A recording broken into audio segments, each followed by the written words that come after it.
Tom and a new young Christian girl are bought by Mr. Legree, who owns a cotton plantation on the Red River. Here it says that Uncle Tom and this new girl, Emmeline, are introduced to the ferocious members of Legree's establishment, his dogs, who he said just as soon as chew up a runaway slave as eat their dinner.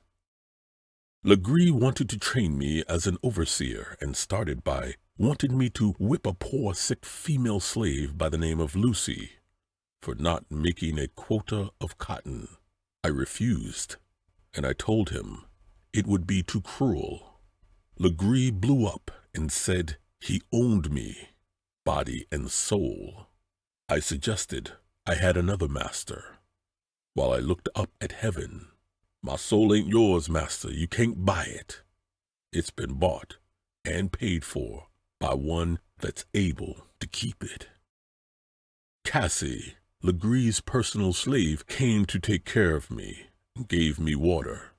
She sat down and told me this long story of how she had 2 children a long time ago, a son Henry and a daughter Elise. Her son, shown here, was taken away to be flogged to break him in, and he and her daughter were both sold off, never to be seen again.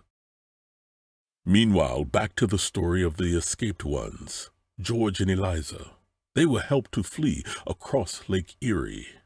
Eliza dressed as a man, and little Harry dressed as a girl. Here they arrived at Amherstburg, Canada, the land of liberty.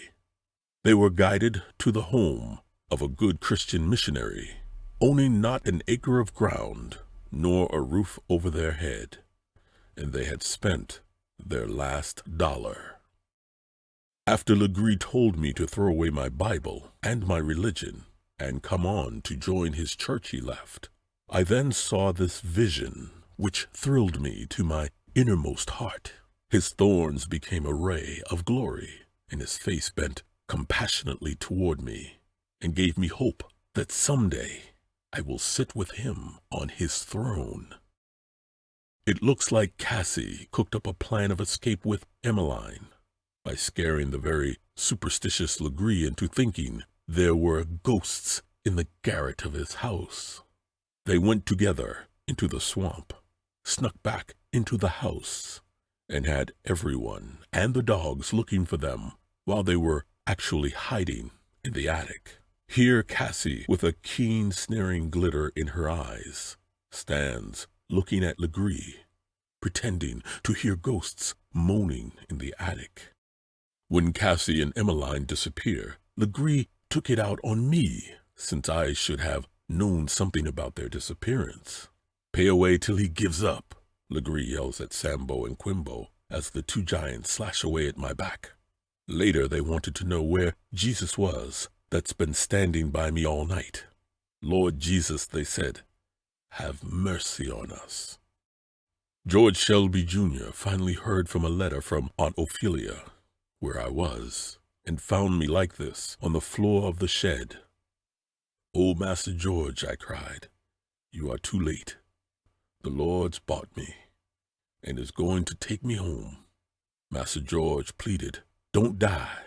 As he closed my lifeless eyes, he rose up. What a thing it is to be a Christian. Oh, Master George, heaven has come. Oh, got the victory. The Lord Jesus has given it to me. Glory be his name. When George Shelby got back home in Kentucky, he did the final paperwork to free all his family's slaves.